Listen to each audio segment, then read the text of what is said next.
Good evening, everybody, and welcome to this evening's special double-header event, remembering Alasdair and also the launch of Paradise, the final major work by Alasdair Gray. My name is Rog Glass, and I'm your host for this evening.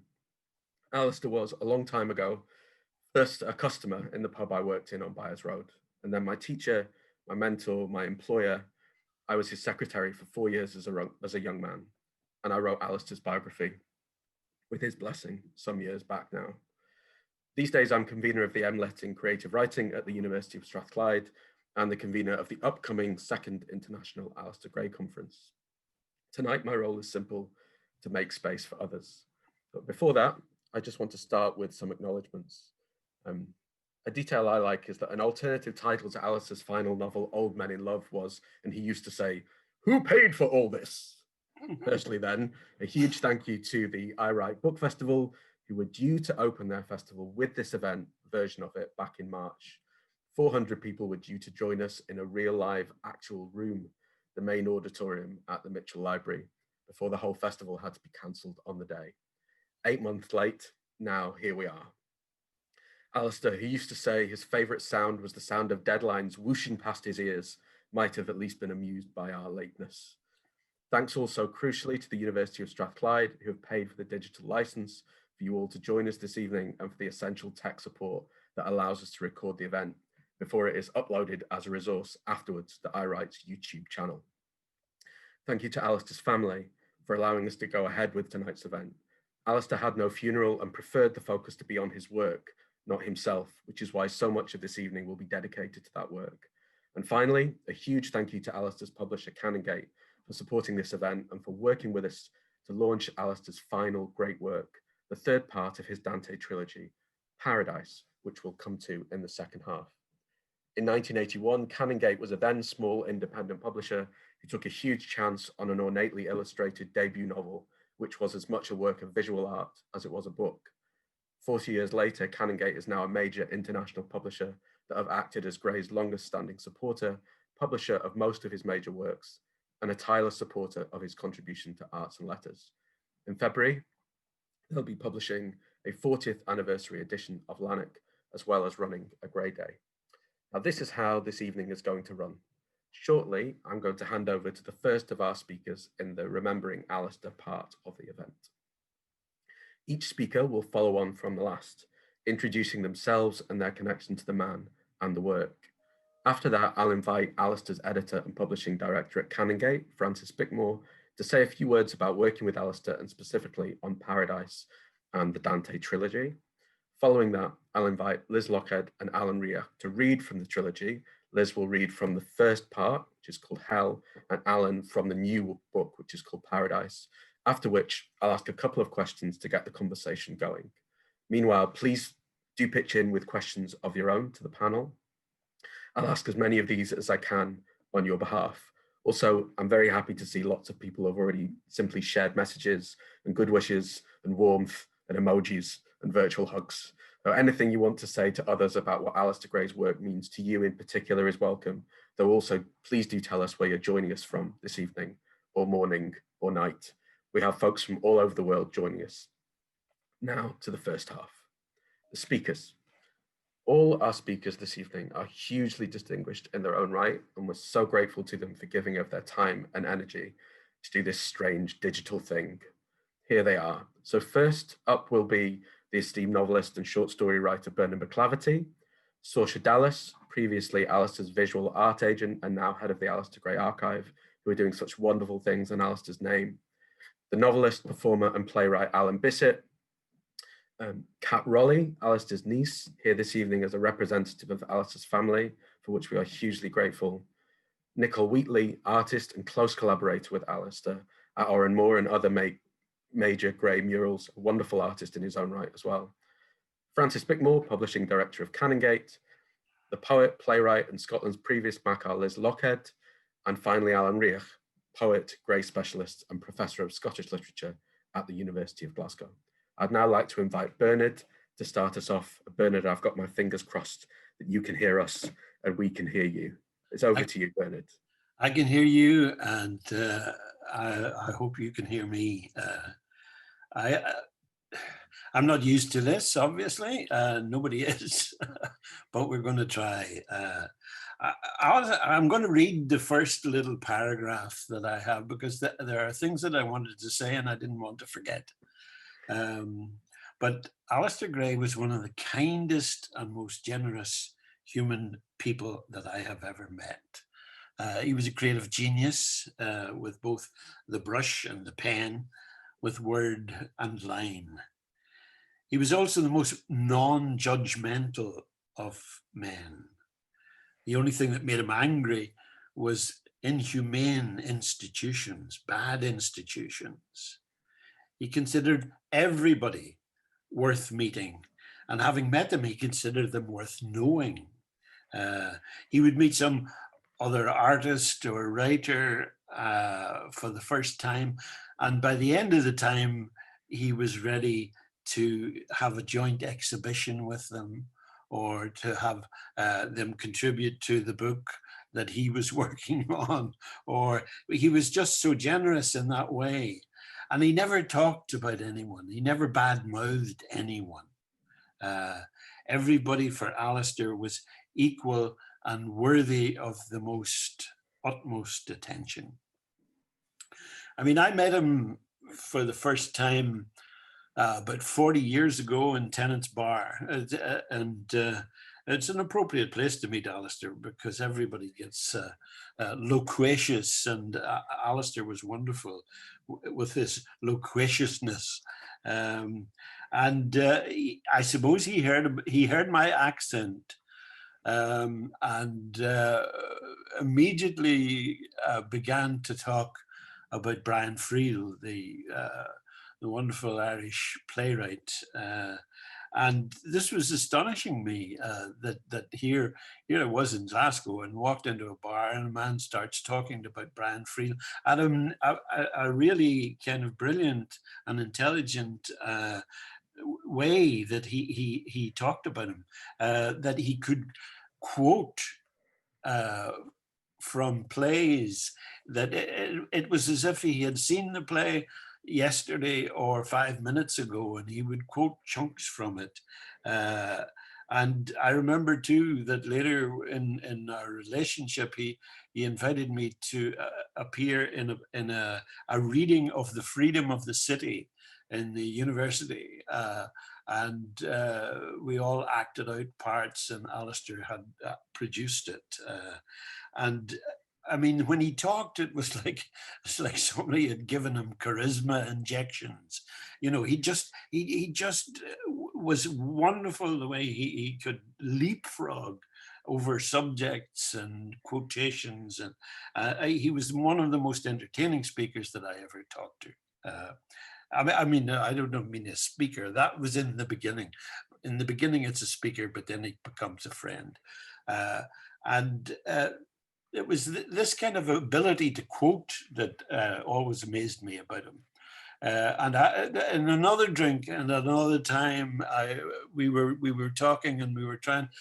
I had just finished reading the novel *The Horse's Mouth* by Joyce Carey, and we were talking about who was a wonderful writer or the best writer about painting.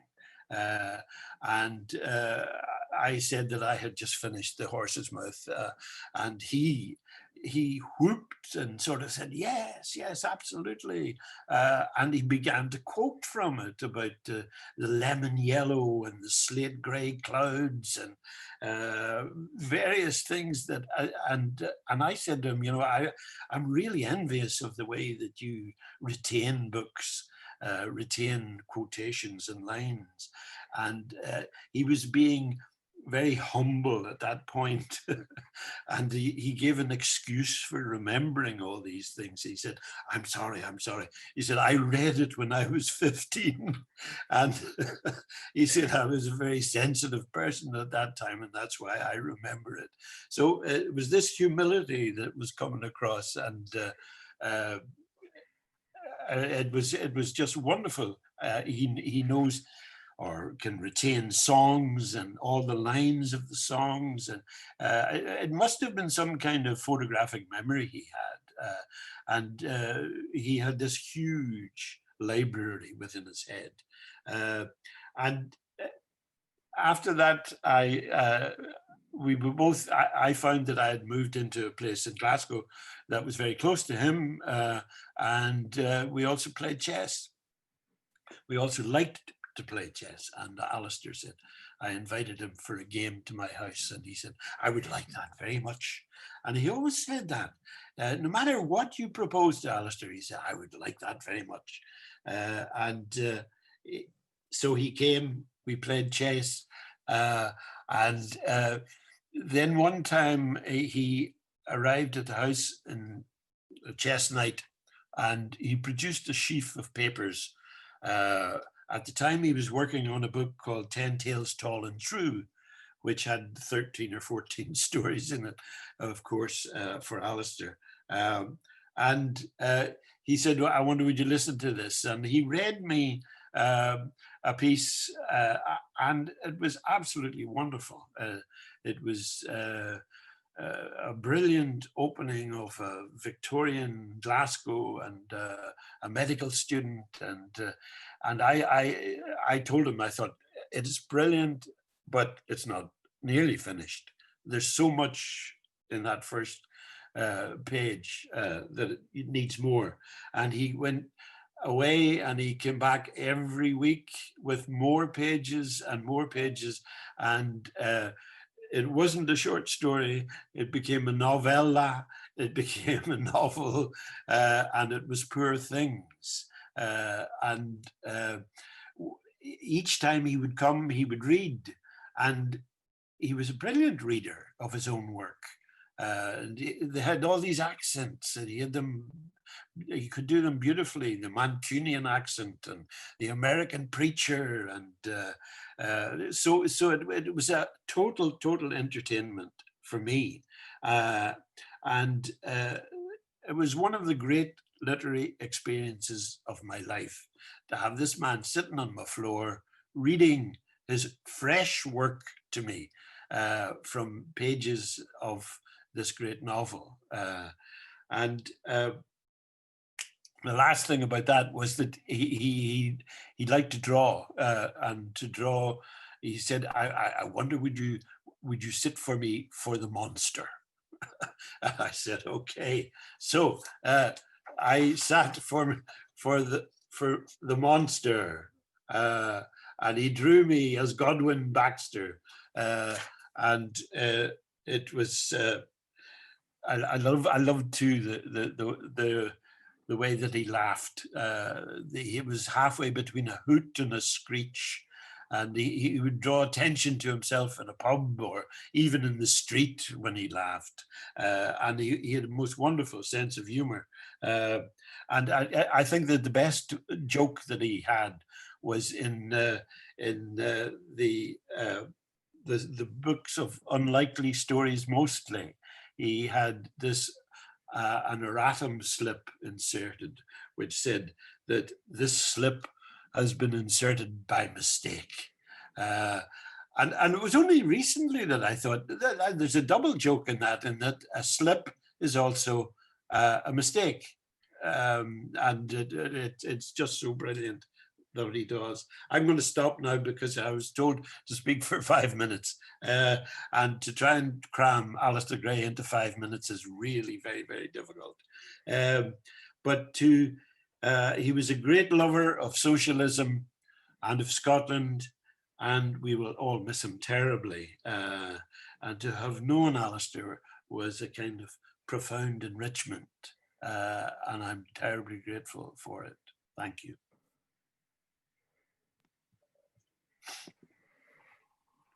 Thank you so much to the original Godwin Baxter. Over to you now, Saoirse. Oh, yeah, thank you, Bernard.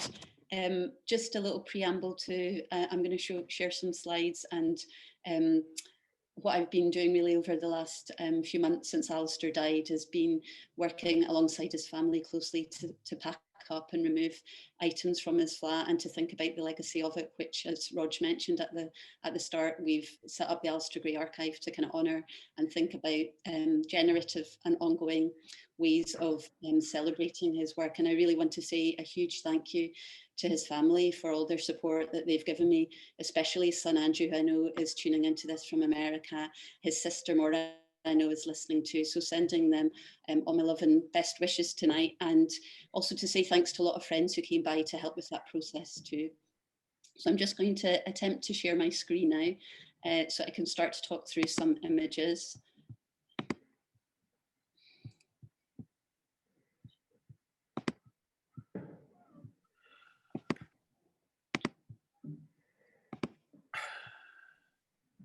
Okay, so all the images that I'm going to share with you tonight were taken, as I mentioned, between January and March earlier this year by the photographer and artist Fiona Watson.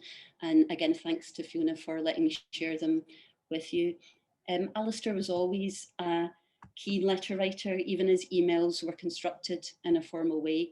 Many of the filed letters were stored under beautifully handwritten headers in his filing cabinets at home, with names you might expect to find Gray corresponding with, like James Kelman, Agnes Owen and Ian Banks, to name a few. But the largest file was dedicated to his sister Maura.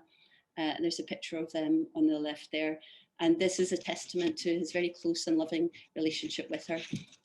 As a result of this, I felt that it was quite fitting to write a last letter to Alasdair, which I composed in March while packing up his flat. So here goes.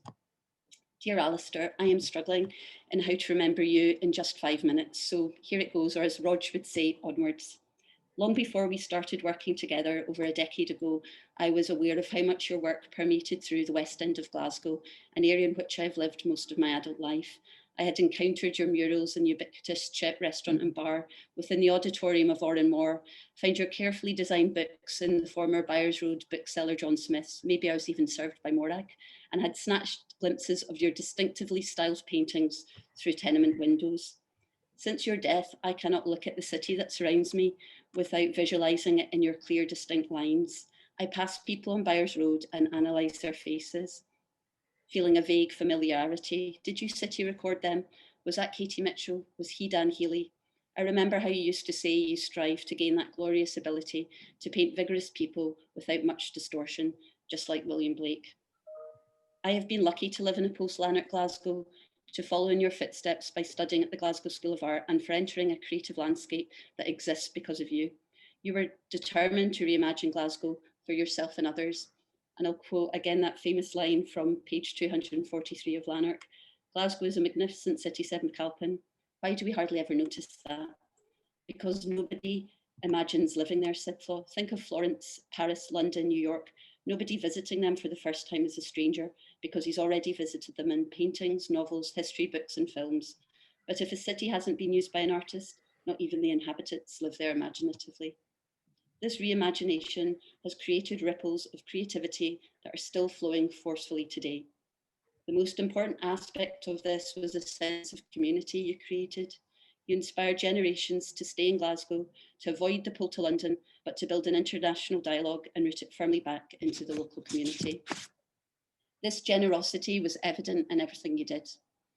I'm currently packing up your artworks, boxing up your letters, and the time you took to support others and encourage peers is evident in what is left behind.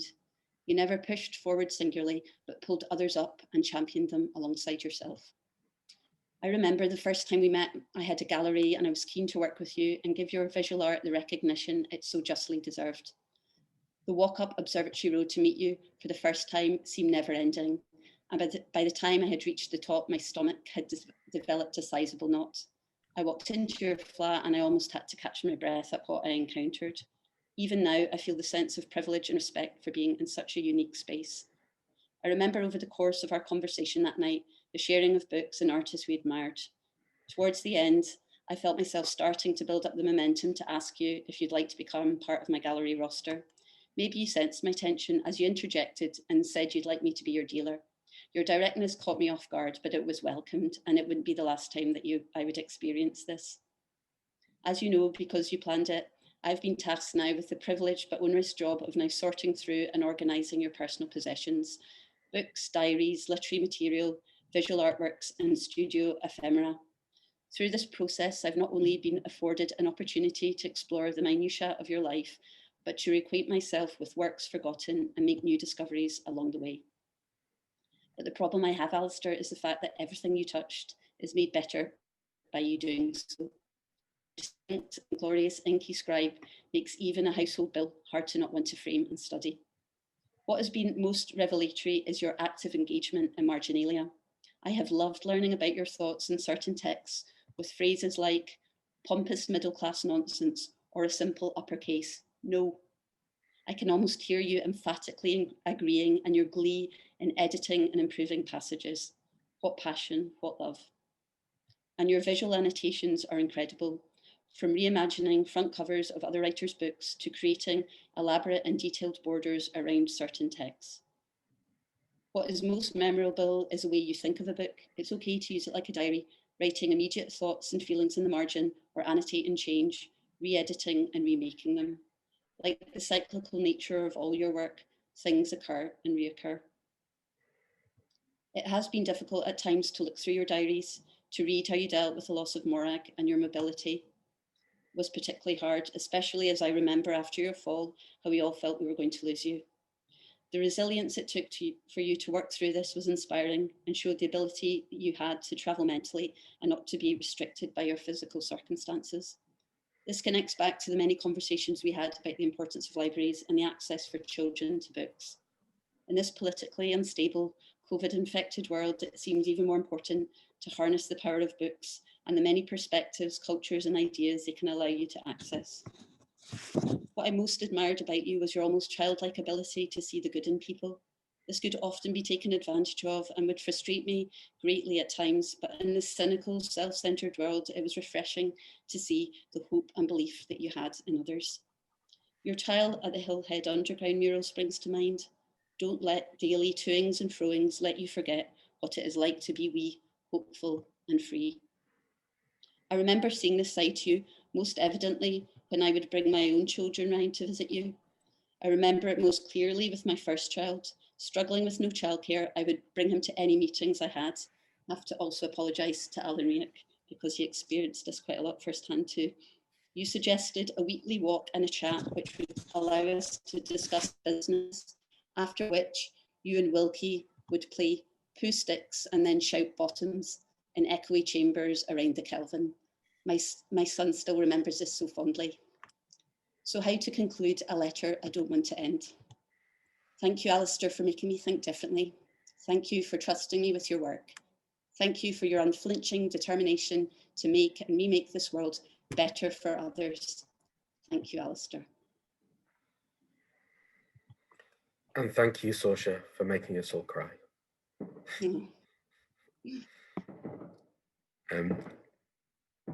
Alan, it's over to you. Alan Bissett, you're next. Whenever you're ready. Hello. Hi, Alan. I'm not sure how to follow that. Very moving testimony. But I thought I would just start by pointing out the fact that I was not personally close to Alasdair. I met him on a number of occasions. He was very encouraging to me and generous to me as a young writer. And obviously, you know, I looked up to him so much. It was amazing that he'd even, you know, acknowledged that I was there at all. But it was at pains to make me feel as relaxed as I could feel around him, which I thought was very big of the man. But the very first time I ever did meet him, I've always wanted to tell this story, was in Stirling, and we ended up somehow at the cinema together, the only two people in Stirling cinema, watching a Liz Hurley film called Bedazzled, in which Liz Hurley plays the devil, and Alasdair was laughing so hard at it that he managed to spill my popcorn. And I do remember thinking, this is the most bizarre experience I've ever had in my life. In fact, we had to leave early, and I was taking him to the reading that he was doing in Stirling, and we had to leave early, and he was really annoyed that he wasn't going to get to see the end of this film. And the next time I met him years later, that was what he brought up. So I never did see the end of that film. What happens at the end of it? I'm thinking, it's a piece of Liz Hurley junk. he was invested in it. So I was also in a production of Faust that he did, as were other people here. at the Edinburgh Book Festival and in Toronto, so I got to know him a wee bit better through that. And I also wanted to show off this thing, which is a poster. I don't know if anybody can see it. It's a poster that he designed for a festival in The Hague called Crossing Border in 2007, which he was the guest of honour, and various other Scottish artists have been sent over there because the theme was Scotland, and Alasdair Gray was going to arrive on day 2, I think, and there was going to be a lot of fuss over that, and he didn't show because he left his passport in a taxi on the way to Glasgow airport. He never made the flight, and he never arrived at the festival, which I think is a much more Alasdair Gray story than him, turning up and probably being a bit maybe repelled by the fuss that would have been made over him, because everybody was very, very excited, and I suspect he would have. I don't know if he would have been completely comfortable with that. Which brings me to the next of his that I wanted to discuss. I didn't want to discuss Lanark, Poor Things, or Janine, or the ones that come up very often, because people didn't talk about his short stories too often. And there's a particular short story of his that has always stood out in my mind. And I said to Roger, I'd really like to discuss The Plum Garden, which is in Something Leather, and also the Every Short Story under the heading Glaswegians. I know Something Leather is technically a short story collection, but it feels like a self-contained piece, this particular piece, because A, I think it's hilarious, and B, I think it brings out a lot of gay-esque themes that you find elsewhere in the novel. I can remember Roger being like, the Plum Garden, really, of all the things that you could discuss. So I'll explain why. First of all, for anybody who doesn't know the story, I'll give you a brief piece of the plot, which is there's an artist who's become a sort of cause célèbre because of this installation that she's done called The Plum Garden, which is essentially a series of sculptures of bums, and she's put them all together into this bum garden. And the British art establishment are getting very, very excited about her, and insist that she is included in the City of Culture celebrations in 1990, Glasgow City of Culture. This becomes a centrepiece of that, and be here for these, basically for the British art establishment, who boast about being backed by Saatchi and Saatchi, who of course was the PR firm for Margaret Thatcher's government. They make a point of telling everybody that, and they want to make this symbolic piece representative of the City of Culture, and sort of sweep away. There's a speech where one of the characters makes about Glaswegian art and how essentially parochial it is, and nobody really wants to hear from Glasgow artists for the City of Culture in Glasgow, so we're going to make you the big sensation. And she's very uncomfortable with this. All she wants to do is make art. And there's a scene where she's been interviewed by the Sunday Times, and the interviewer asks her, "Oh, surely you must be tired of being called a postmodernist." And I remember reading that and thinking, that's probably a question Alasdair Gray's had to answer many, many times in interviews. I would imagine Alasdair himself had a very uncomfortable relationship with the term postmodernism, because he wasn't bound by theory. And it's a sort of scathing satire on the art world and the essentially colonial nature of it, where people who are part of the international art elite descend upon a city, strip away its indigenous culture because that's parochial, and then install themselves as the the international stars that are bringing culture to the masses. But there's also a really important technical experiment that he conducts in that story that nobody's ever talked about, as far as I can see. Now, obviously, in the context of the late 80s and early 90s, there were some terrific writers in Scotland conducting very radical experiments with language and the relationship between standard English and dialect or vernacular, or whatever you want to call it. Obviously, Liz Lockheed being one, she's here, Tom Leonard, James Kelman. And Alasdair does a very particular thing where whenever anybody from the upper class speaks, the actual narrative of the story is in standard English, but whenever anybody from the upper class speaks in the dialogue, their speech is rendered phonetically. You have to read it phonetically, and obviously when you read it phonetically, it reads as posh. But essentially what he's saying with that one technique there is that the language that the upper class speak is itself a dialect. It's the dialect of power. I remember seeing what he was doing there and just thinking, that's so clever. The way that one simple technique, he renders these people themselves parochial in a story which is about their perceived parochial expectations of what Glasgow art is. So it's a lovely subversive piece, and it's no well known enough. And we see so much there that comes out on a much bigger scale in his other works. So if anybody wants a good short read that's going to make them laugh, but also hit the nail on the head, as it were, I'll leave you with The Bum Garden and Something Leather. Thanks very much for bringing this together. It was lovely to be part of it. And now I'm going to sit back and enjoy everybody else's contributions. Thank you. Thank you very much, Alan. Hugely appreciated. And if anybody is to write a book on Alasdair Gray and bums, you are the man for the job, most definitely.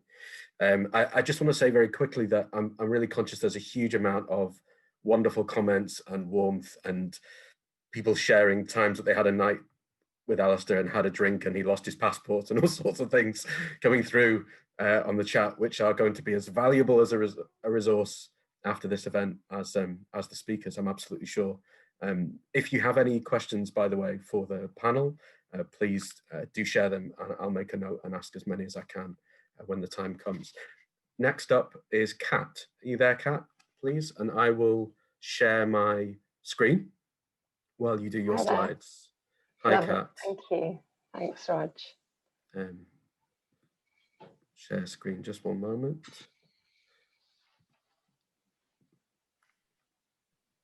And from current slide. Perfect. So, as you'll all be seeing now, a reminder of my relationship to Alasdair, who was my uncle. And when Alasdair died, I had the strange experience of rediscovering the letters that I'd written to him, because as you've heard from Saoirse, Alasdair kept all the letters that anybody wrote to him as far as I could see, and he certainly kept all of mine. And what struck me on seeing those letters again, apart from obviously the fantastic choice of notepaper, was the fact that so much of our correspondence through our life, and it wasn't enormous, but it was definitely kind of there, was around books. And so when Rog asked me to join this event, I thought that I would talk about my relationship with Alasdair through the kind of books that he sent me and that we talked about, because I think that they say a lot about him as a man, as a writer, and as an uncle.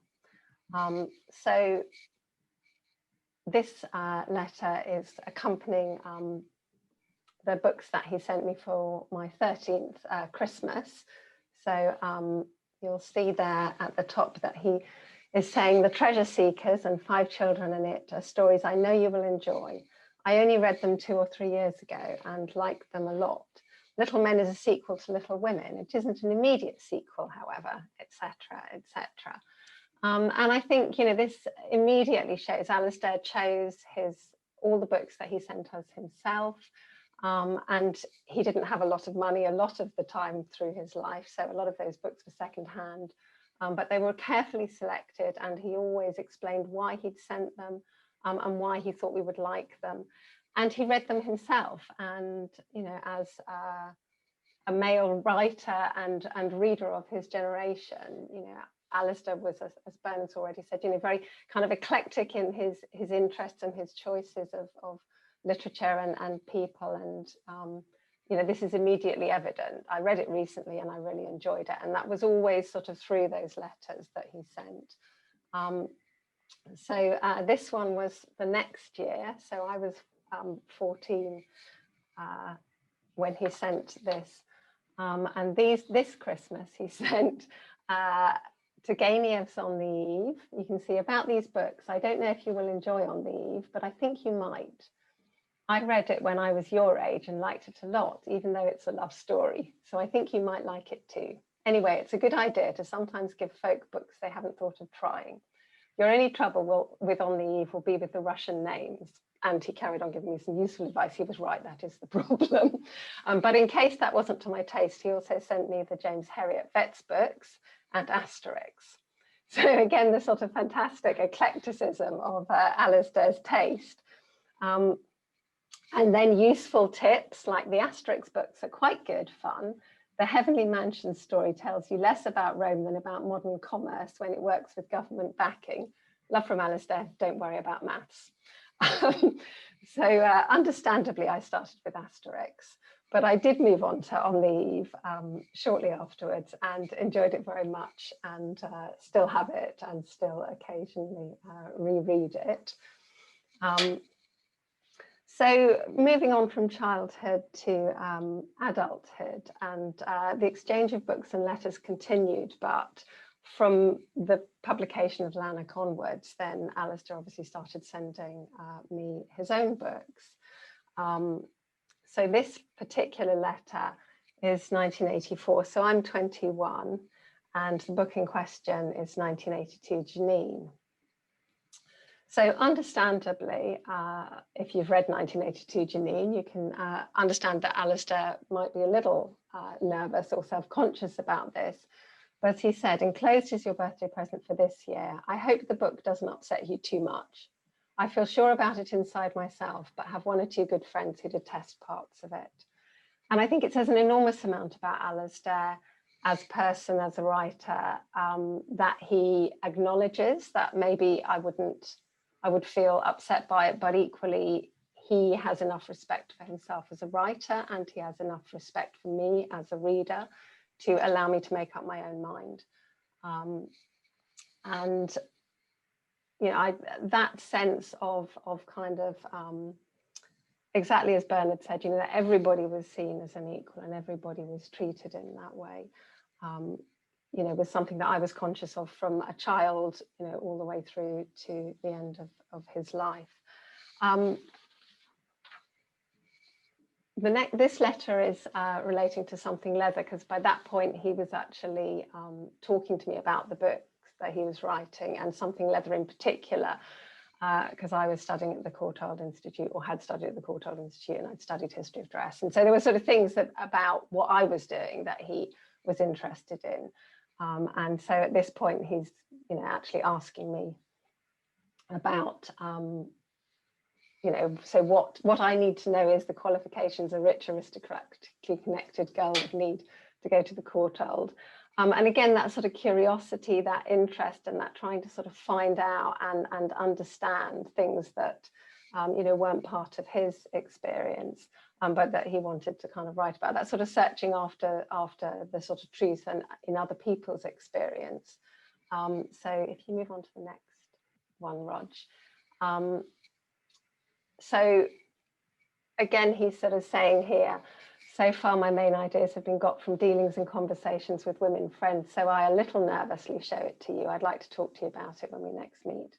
Though first you'd better see the pages I haven't written yet.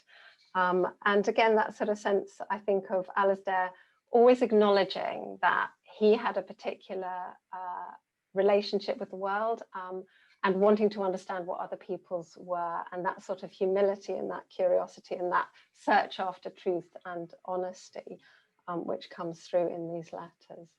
The last phase of my relationship with Alasdair and books started nearly 2 years ago, when I began recording him talking about and rereading some of his favourite books and some of his own work so that I could share them as podcasts. It was a way of spending time with him, because Alasdair didn't have a lot of small talk, and particularly not in later life, but he would very happily talk about books and read from books. And so it was a way of sort of us spending time together, and also a way of sharing what I had had the pleasure of experiencing with him over the years with other people. As Bernard has already said, you know, his memory for words was still absolutely extraordinary. And this is a photograph of him and my mother, both happily reading together for the first of the podcasts, where they revisited the books that they'd enjoyed as children. I mean, he could still quote huge passages from memory even at that point in his life. And his taste in books was as inclusive as ever, so he took just as much pleasure in his much loved and battered copy of the Box of Delights, and would sort of disappear and read it for the rest of the evening once we'd started, as he did in the poetry of Gerald Manley Hopkins. And this is, you know, one of his favourite copies, which he had recovered, which he often did with books that he really liked. He'd also, as Sausha describes, written and drawn in that book in his sort of characteristic fashion, just exactly as Sausha described, you know, demonstrating how alive those books were for him and how he was in a constant dialogue with them. And so I thought I'd finish with what Alasdair had written down the side of the Manley Hopkins. And I don't know whether these are his words or someone else's, but he's written, "The essence of good faith, felt believed religion, is that death is only tragic for the wicked, or rather, since tragedy is a purification, that death is only bad for wicked people. The eternity of hell lies in the inevitability of the past. Who dies after a bad life leaves only that behind him forever." And I feel that that's something which certainly is not true of Alasdair, who was so generous and inspiring in life, and who leaves so much behind him in death.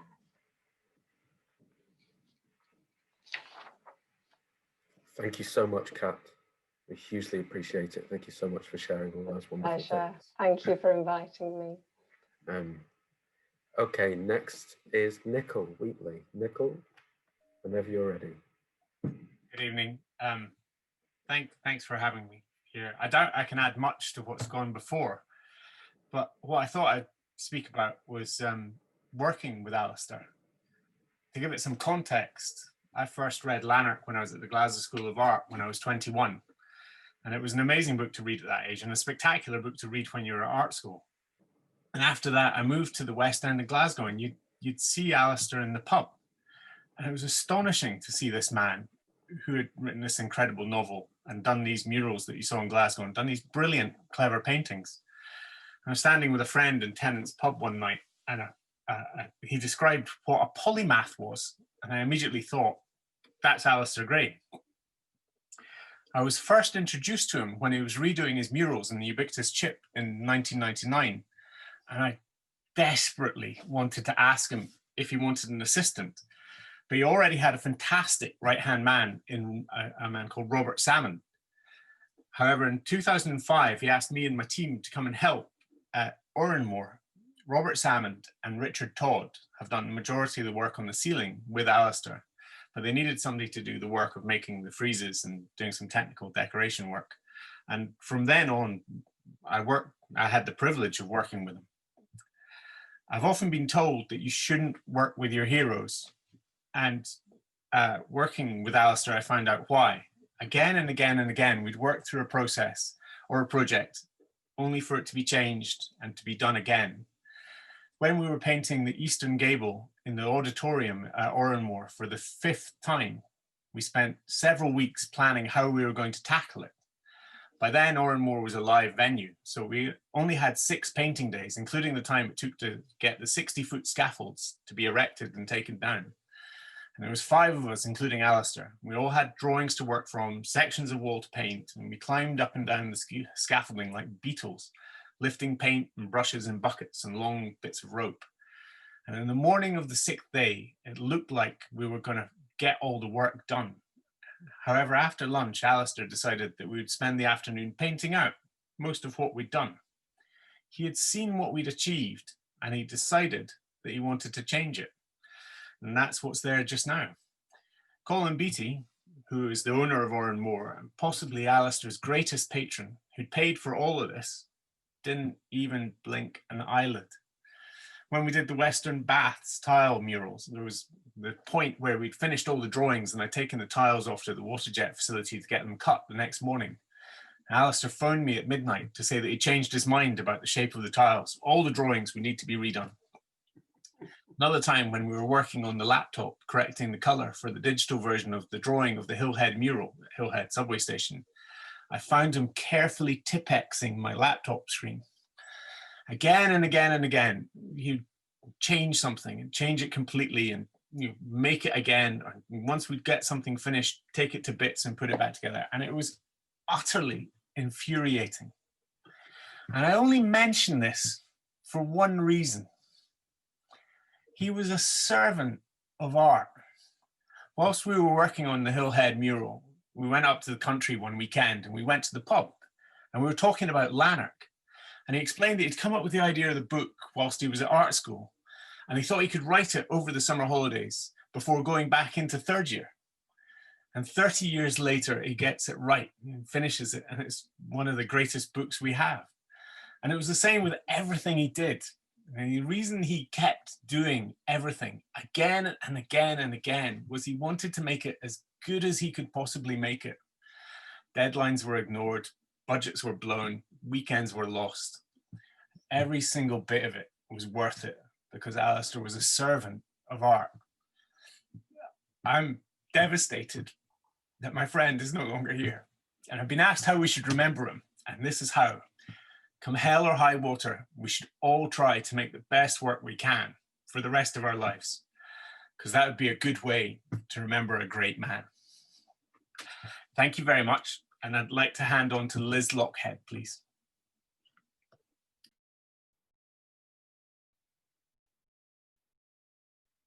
Thank you so much, Nicol. You are utterly wrong.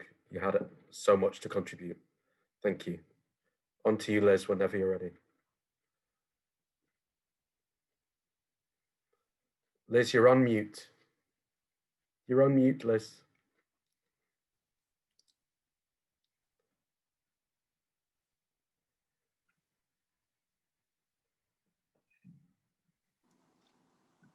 Hello?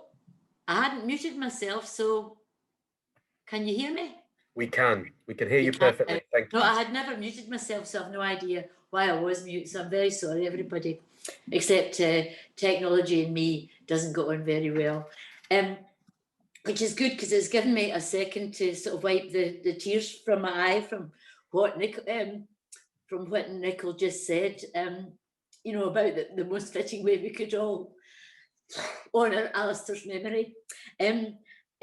Like Bernard, I had the fun of spending a lot of time with Alasdair as a friend, and what fun that can be. The generosity that, you know, everybody has talked tonight about things that has made it very difficult, because I had sort of things written down, but I've just ended up scribbling extra notes on everything because of things that people have said. People have just been getting them off to a T, describing the experience of this absolutely unique person. I was glad that Bernard mentioned generosity as being the first thing, because he had the most generous, in a one-to-one sense, you know, sense, but a generous, you know, nature of every kind, generosity of spirit and imagination, and just incredible kindness and decency as a human being. I think Alasdair was probably the most decent and good human being that I've ever met in my life. So many things were ringing bells with me. The idea, well, the fact that Alasdair had this incredible memory for anything written. I mean, it was absolutely astonishing, you know, and it wouldn't be sort of anything that he had sort of swatted up on recently, as Bernard was saying, it's something that you'd read 30 years ago or something like that. For instance, in an anecdote, just in conversation, something would turn up and it would remind him of, a sonnet that had won the New Statesman, a parody sonnet that had won the New Statesman competition in 1956. And he would rhyme it off to you perfectly, as well as, you know, great quotes from Joyce Carey, Thurber, well, not Carter Vonnegut, not yet, because Alasdair just was an education. He was a one-man education to me. I was a great reader, you know, but what I mean is I was a great enthusiastic reader, but I was not at all educated. You know, I didn't go to university. I went to high school and then to the art school. But Alasdair had read everything, and many of the things that Alasdair gave me, including the last 3 volumes, the thing we're also going to celebrate tonight in a minute, hell, purgatory, and heaven. They're often things that I grow into later. I remember not long after I met Alasdair, I was 22 or something, and I'd never read any Chekhov. And Alasdair gave me a book of Chekhov, and I'm sure I can still find it, but it didn't instantly, get me. I liked them right away, and I could see they were very good, but it was about 3 years later that I was obsessed with Chekhov and really got what he was doing. Because Alasdair really knew everything about everything that had ever been written, I think. I mean, he just was astonishing. I remember trying to chat up very many friends of mine at parties while dancing with them quite clumsily and telling them all about the life of the young Carlyle. This did not go down very well as he was standing on their feet and talking about somebody that they'd never heard of. But, the first time I met Alasdair Gray, first time I met him, I had seen him before, because I, like Alasdair, went to Glasgow School of Art. I'm 13 years, almost to the day, younger than Alasdair, but so when I was at the art school in the late 1960s, Alasdair Gray was around the place as a nighttime librarian, in the library, stamper of your books when you were taking them out. And it was the real Mackintosh library in my day.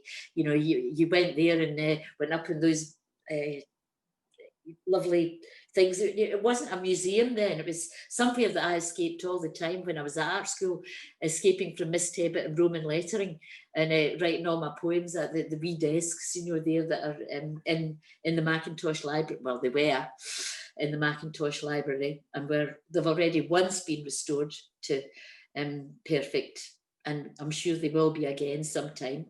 But Alasdair was famous at the art school. He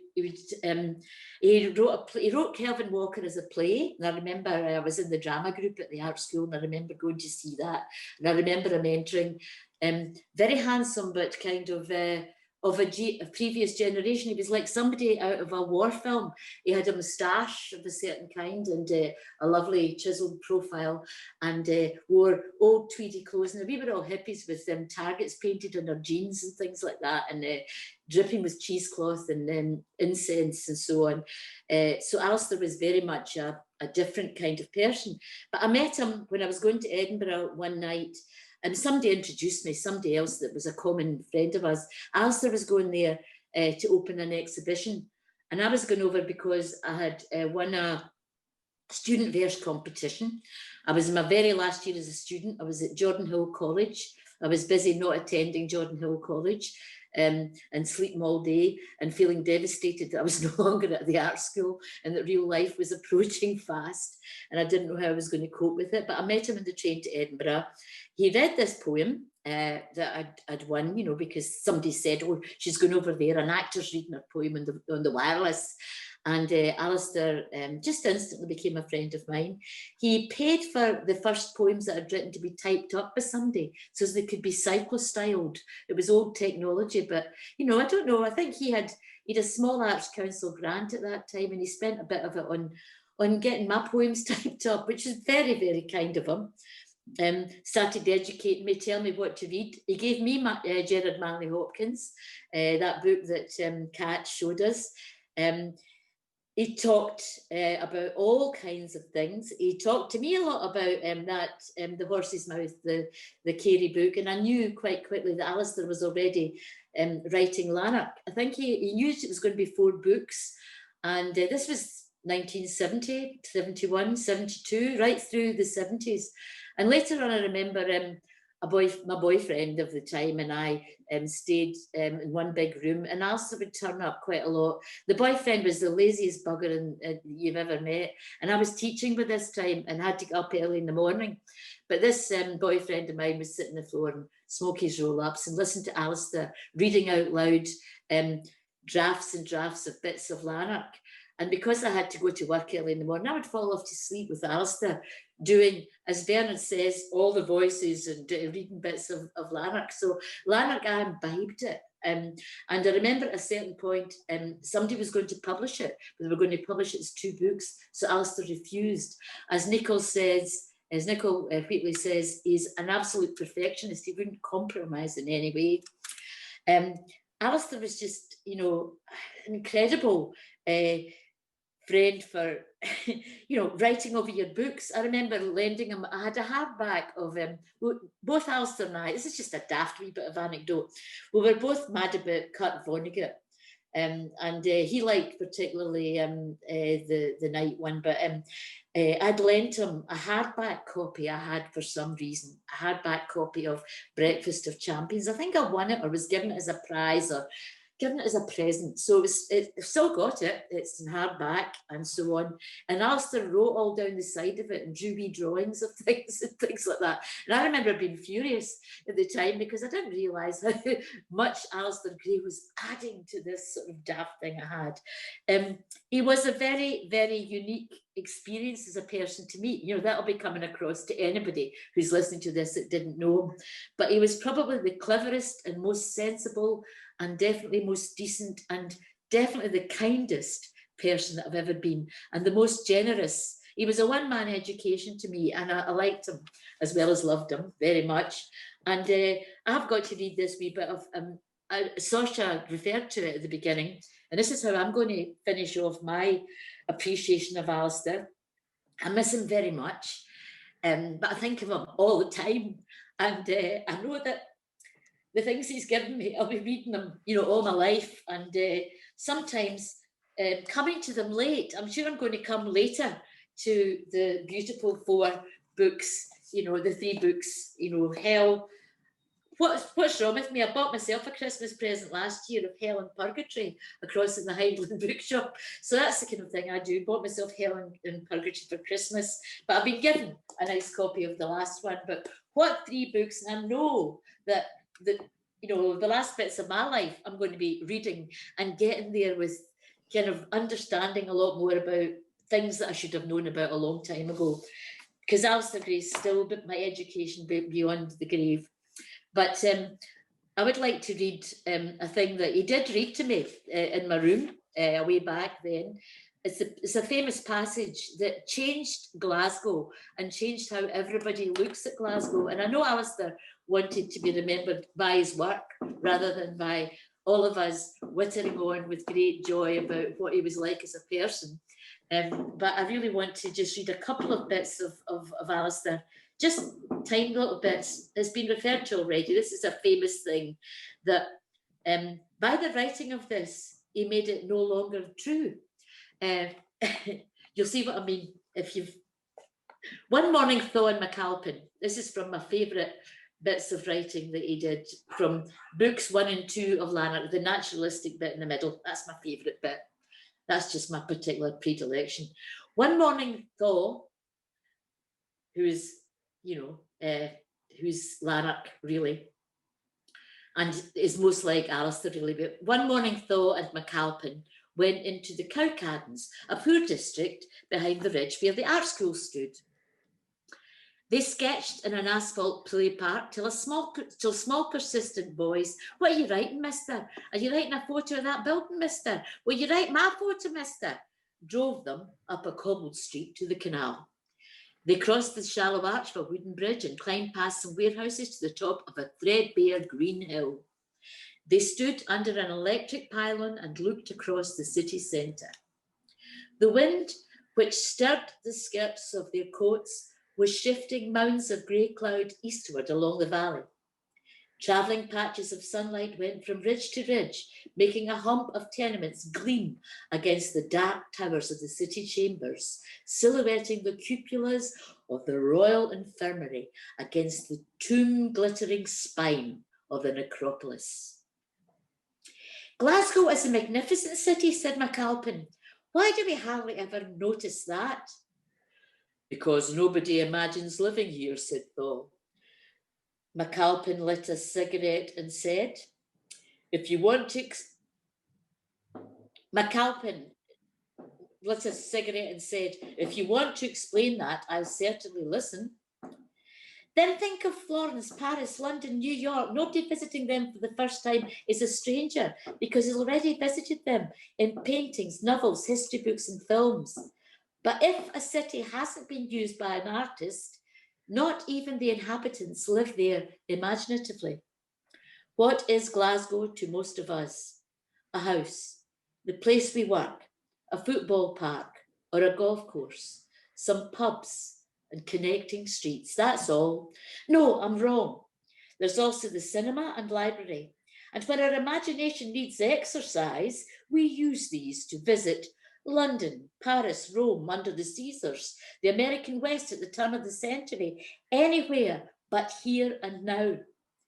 Imaginatively, Glasgow exists as a music hall song and a few bad novels. That's all we've given to the world outside. That's all we've given to ourselves. I thought we had exported other things, ships and machinery, for instance. Oh yes, we were once the world's foremost makers of several useful things. When this century began, we had the best organised labour force in the United States of Britain.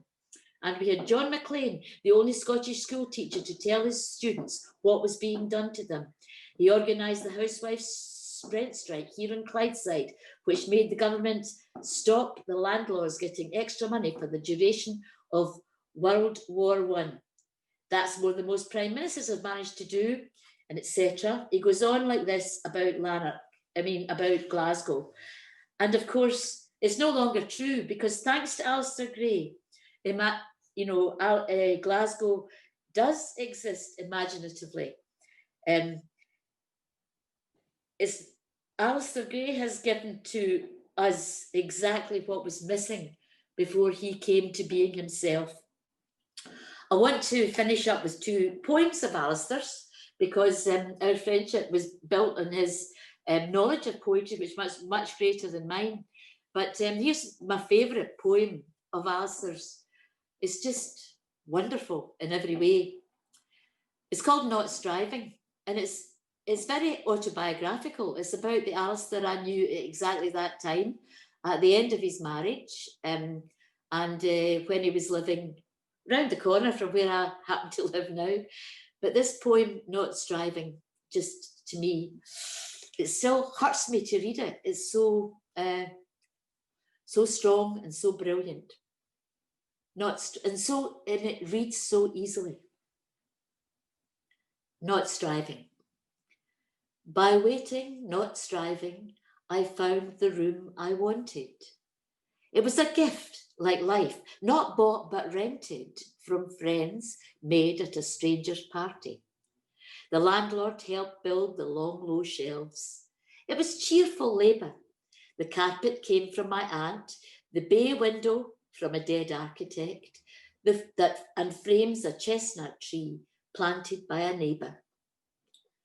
But I fear cheerless labour lies behind every gift. It is sore getting babies out. Who built this room were badly paid. Even gifted carpets had a weaver. By waiting, not striving, I met the woman I wanted. She stayed a while like air when breathing is easy. Worst strife was to keep those who liked me least and kept strife only. My tight grip hurted them and myself, and we parted badly.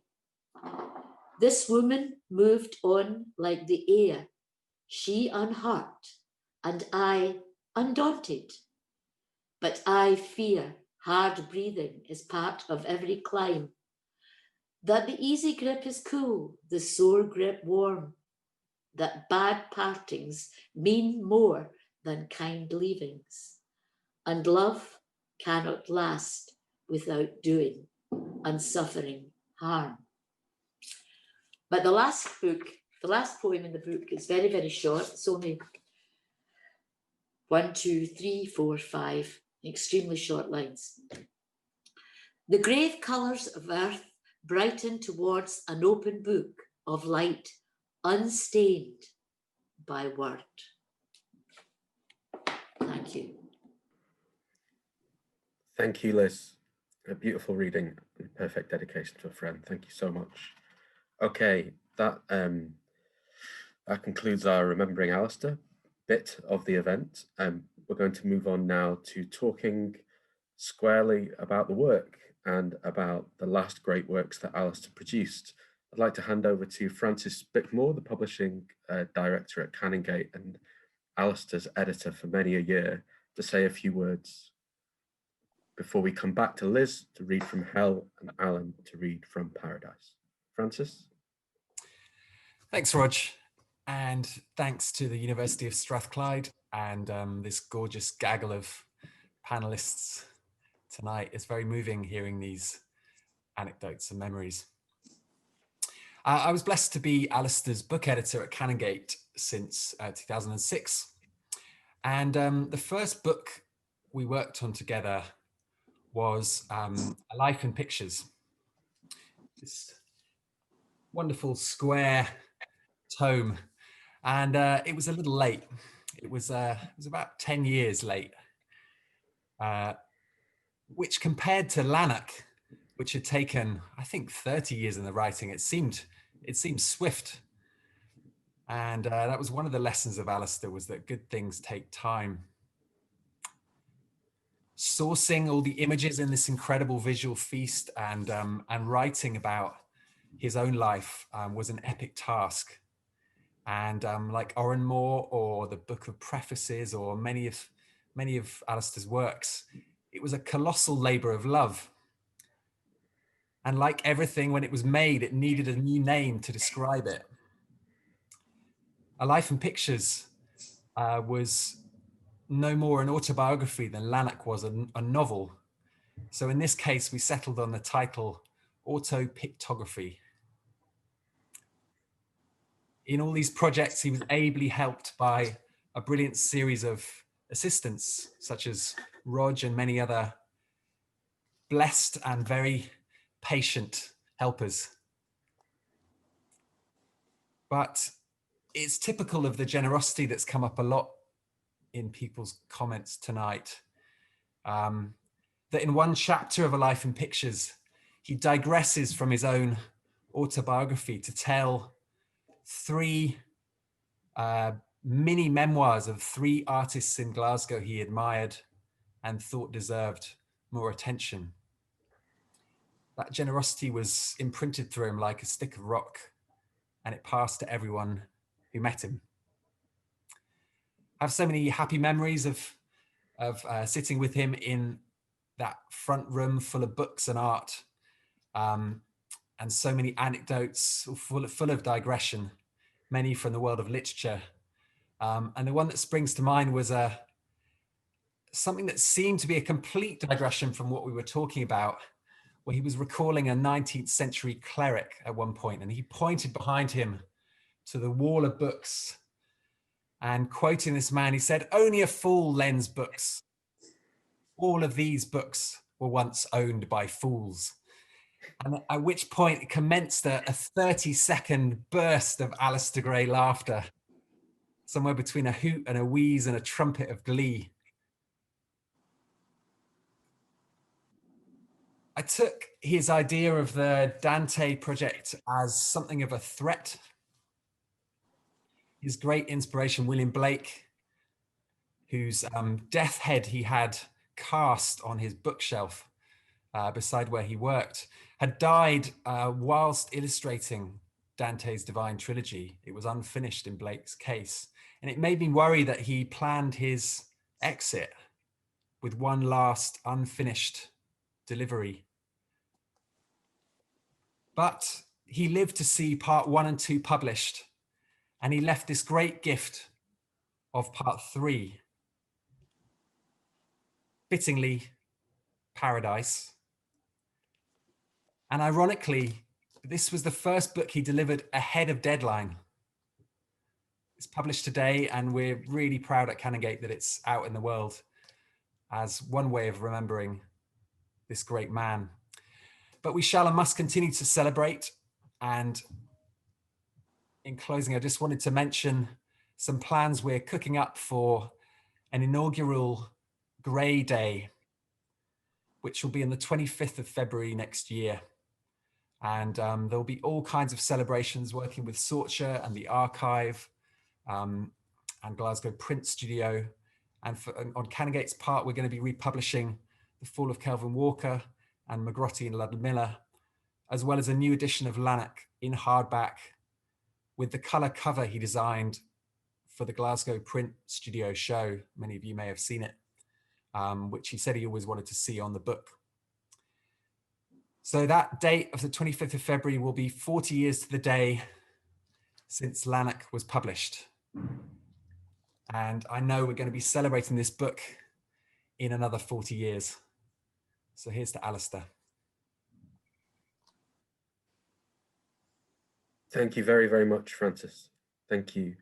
We're going to move on to hearing the beginning of Hell, I believe, from Liz. And Hell is the first part of Alasdair's Dante trilogy. This is The Dark Wood, Virgil.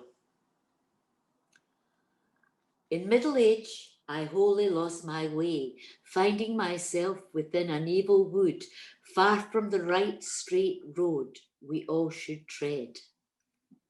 And what a wood, so densely tangled, dark, jaggedly thorned, so hard to press on through. Even the memory renews my dread, my misery, my almost daily fear led on to such discovery of good. I'll tell you of it, if you care to hear. I cannot say how I had wandered there when, dozy, dull and desperate for sleep, my feet strayed out of the true thoroughfare, till deep among the trees an upward slope gave to my fearful soul a thrill of hope. At rising ground at last became a hill, and looking up I saw a summit bright with dawn. The rising sun that shows us all where we should travel by its heavenly light. This quieted a little while the fright that churned the blood within my heart's lagoon through the long journey of that gloomy night. Like shipwrecked swimmers in a stormy sea, who tired and panting but at last ashore, look back on swamping breakers thoughtfully, I turned to view. Though wishing still to leave the terrifying forest in the glen, no living soul but mine had struggled through. My weary body rested then until rising, I climbed the sloping wilderness so that each footstep raised me higher still. But see, the uphill climb had just begun when suddenly a leopard, light, quick, gay and brightly spotted, sprang before my feet, dodging from side to side, blocking the way so swiftly and with such determination, she sometimes nearly forced me to retreat. The sun had reached a height, dimming the stars, created with him on the second day after the birth of time and space and light, and this recalled God's generosity, letting me feel some good at least might be within the leopard's carnival ferocity. ... Now read on. I'm sure you'll all be able to see why that makes a perfect Christmas present. Wonderful. Thank you so much, Liz. I'm conscious of time. In true Alasdair style, we are whooshing way past the time we should have been taking up, but it's so enjoyable. I'm sure that people don't mind. I feel we should move on though. So Alan, are you happy to read from Paradise just now? Yeah, sure. Aye, and Thank you. wow, it's only Paradise could follow that sort of could follow the last hour, or indeed nearly the last half century. I mean, Francis was saying almost 40 years ago, 25th of February back then. I remember being at the actual launch, at the actual event in the old Third Eye Centre, and what a night that was. But we'll come to that later. But I think picking up from what Liz was just reading there, that fantastic opening of the Dante, where the hill is just beginning, and the journey up is just beginning, or he has to go down first.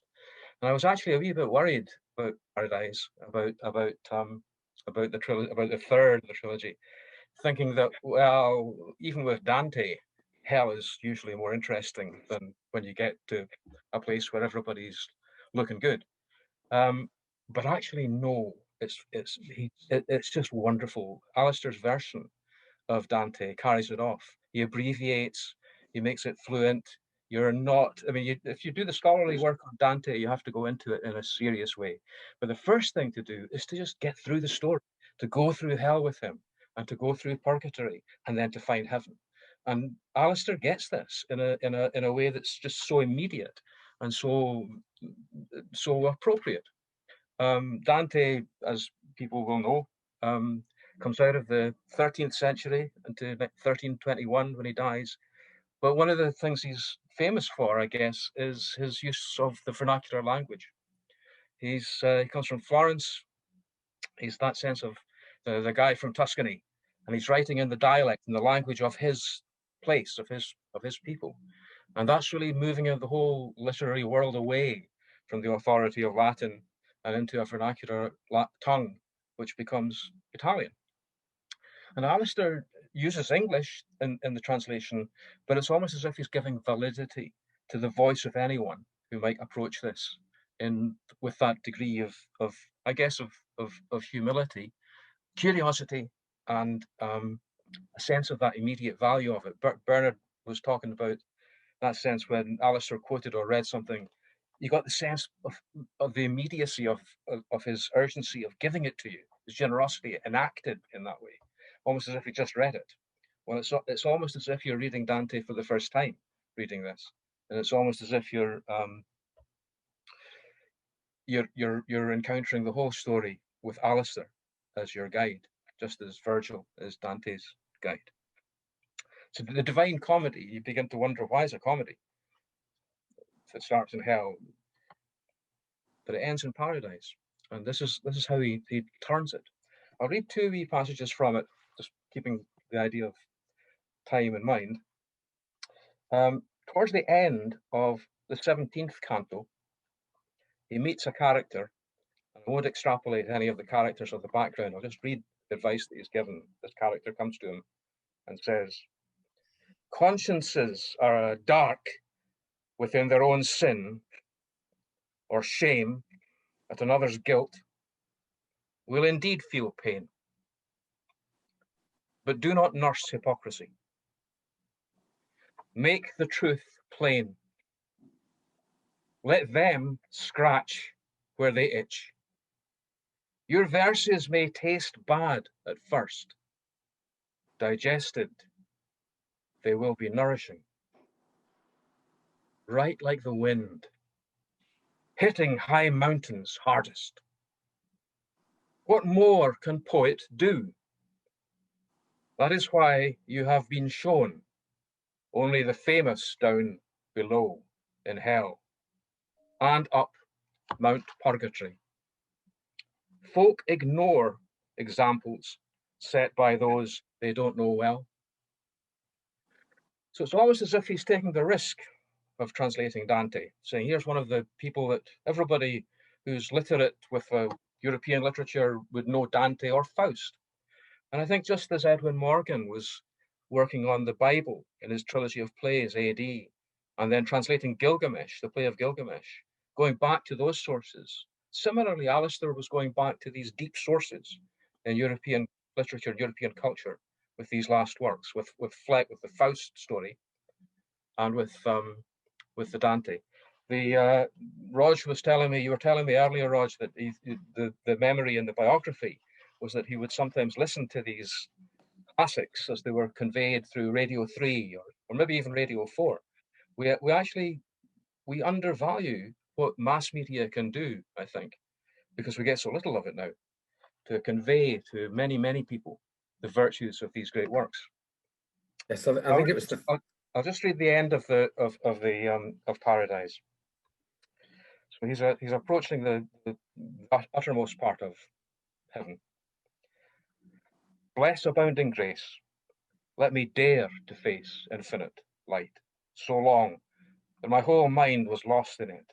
The scattered pages of the universe were in that deepness with its substances, accidents, relationships unified and bound by love into a single book. God by his light creates complexity, yet sees it as one good, grand, simple shape. In writing this, I feel my joy expand. 2,500 centuries ago, the first ship was launched. I could not look elsewhere. The good which is the object of all will was there. What exists outside is defective, all that exists within is perfectly me. Now know that my words will tell even less of what I recall than if my infant tongue still sucked the breast. The living light remained the same, but I began to change. My strengthened sight saw more. In the profoundest clear ground of the light appeared 3 circles, different colours and same size. 2 reflected each other as rainbows do. The third took fire from them. Alas, such blethering cannot convey the things I noticed in eternal light, fulfilling, knowing, loving its sweet self in that reflecting, circling trinity. As my eyes dwelled on it, I seemed to see a human form, like the geometer battering his brain in vain to find how circles are squared. I tried to see or feel how such a human form could live in light eternally. The wings of my fancy could not fly so far, until in a flash I saw desire and will. Both are a pair of finely balanced wheels kept turning by love that revolves sun, sky, and every star. Which is both a sense of the glory that he's entering into from Dante, but also that sense that because Dante in the poem himself is still a human being, still a man, he can't see all of the glory that he can imagine. So in a way, it seems to me that what Alasdair is doing, as Dante did, is to indicate that there is this greater coherence. And it doesn't matter what religion you might want to adhere to or not, but there is this greater connection in it and coherence that you can only indicate in any human life, and that your limitation is also the virtue by which you can approach these things. Those were the last words in Italian that Dante had written. And if those are the last words that Alasdair published, they're pretty good words. Thank you so much, Alan.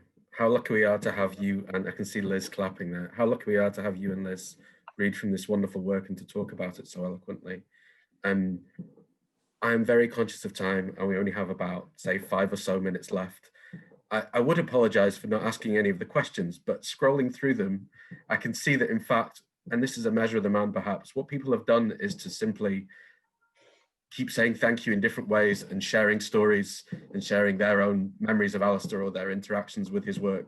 I'd encourage you all to have a little look through, and we will keep a record of all of these, as we will keep the whole of this event as a resource for folk in future who are interested in Alasdair. And I'm hugely grateful for every one of these comments. Thank you, everybody.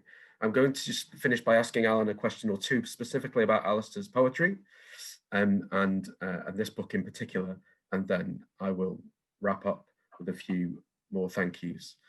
Alan, given that Alasdair had so many worked across space and form and in so many different genres as well, perhaps sometimes the poetry gets lost a wee bit.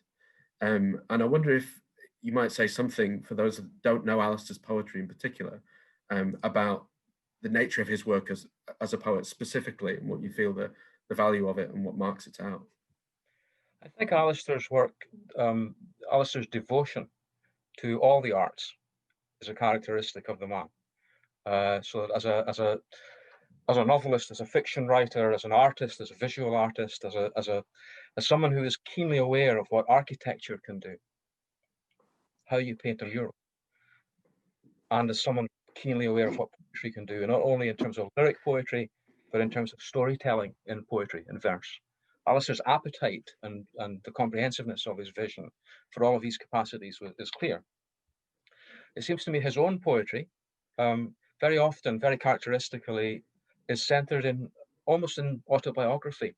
It's almost as if it's very often prompted by particular moments, particular circumstances, very much in the way that some of his drawings and portraits and paintings of particular people over time, rather than the big allegorical murals and more. Some of these are very specific to people, to places, to moments, to fashions. But I think there's also a deeply reflective aspect in some of his poems. That I think Liz, when she read the poem, that when you read that poem, Liz, you actually got that sense of this is Alasdair writing. It's not a persona. It's something that's neither is it confessional, neither is it self-indulgent. It's something very precisely judged in that way. But at the same time, the skill with verse moves just now and again. That's a capacity of his poems. But sometimes when he writes poetry and he writes verse, it moves from there to something that is just stunningly universal. And I've always kept, from the moment I read it, that the verse at the end of Lanark, that I'll maybe just quote that to end with, but to go back for a moment to Dante, to the Inferno, to the hell. In fact, one of the ways he gets that there, I think, is a famous moment where Dante, following Virgil, steps into the boat. And because Dante is a living human being, the boat takes his weight and goes down in the water. And all the other characters, including Virgil, are spirits, so they don't feel, the boat doesn't feel the weight. So just a few lines, it goes, "My leader stepped aboard the ancient craft, then beckoned me. Unused to heavy freight, it settled lower with my weight, was rowed much, much more slowly to the other shore. Then from the stagnant fen beside the boat, a muddy figure rose and said to me, 'Who are you? Coming here before your time?' 'I am not here to stay, but who are you?' said I. 'One who must weep,' was his reply. And that gulf opens up between the world of the dead and this single solitary living presence taking you on the voyage through them to encounter all that. So that sense of the personal and the universal, and it's there just in the last lines towards the end of Lanark, where he says, "I started making maps when I was small, showing place, resources, where the enemy and where love lay. I did not know. Time adds to land. Events drift continually down, effacing landmarks, raising the level like snow." It's never enough, but that's a great indication, I think, of that skill that he has to encapsulate in verse some of those perceptions which are throughout his work. Fantastic. Thank you so much, Alan. Not only have you answered my next question, so saved us some time, but also I think that's a wonderful note to finish on. Thank you. As you're speaking, I can see so many people adding their messages and their thoughts and their memories and thank yous and saying what a privilege it is to listen to these documents this evening. And I also feel exactly the same way. I loved him too. I wasn't in love with him, although an article in the Sunday Times in 2008 begs to differ. You can go and look that up if you like. But I did love him very much, and it's been wonderful to listen to everybody speak about him this evening. Let me finish by adding just a few notes. So, you may have noticed that we're online instead of in a room, and 2020 is an unusual year. The best thing that you can do is to buy Alasdair's work, share his work, talk about his work. There are going to be so many things coming up in the next few years if you've had your appetite whet this evening. I've put up a link to where you can buy Paradise at Waterstones in particular. You've asked us to support them this evening. Of course, there are many other fantastic options, particularly your local independent bookshop. Might I remind you that none of you have got any idea what to get your relatives for Christmas, and it is coming much sooner than you think. So please, please do go and buy a copy of Paradise, go and buy something of Alasdair's after this evening. The final thing that I'd like to finish with is to just look towards some of the events that we've got coming up. For those of you that are interested in all things Gray. Gray Day is the 25th of February 2021. Francis has mentioned that there are publications coming, excellent works of Alasdair, such as The Fall of Calvin Walker, that are going to be coming back into print. I'm particularly excited about that one. There's also the conference that I'm going to be running in 2022, which has been put back a year because of the pandemic, but our keynote speakers are Jenny Brownrigg of the Glasgow School of Art and Ali Smith, who's of course been such a huge supporter of Alasdair's work for so long. Also, and finally, what we're announcing this evening is, and I'm going to just post this as I speak, we are announcing the International Alasdair Gray Symposium, which is a mixture of creative commissions writers and artists responding to Alasdair's work as he responded to the work of others. Creative commissions from Juana Adcock and Nick Harrington. The academic speakers will be Dr. Edwin Pickstone of Glasgow School of Art, Professor Carla Sassi of the University of Verona in Italy, and Professor Ross Sinclair, also of the Glasgow School of Art. You can now register in advance for that webinar. It's also going to be hosted by me and the University of Strathclyde. If you would like to come, as of today, that is now open, that event, and there will be much, much more. Thank you so much to everybody who's given their time and energy to take part this evening. And thank you everybody for coming. I think we're done. I think we did right by the man. I think we did. Thank you, Thanks everybody. to you, Rog. Thank you very much, Alan. Thank you, Liz, Francis, Bernard, Kat, Nicole. You can't hear clapping on a webinar, but I know that it's there. And thank you for all of the messages that keep flooding through from people around the world.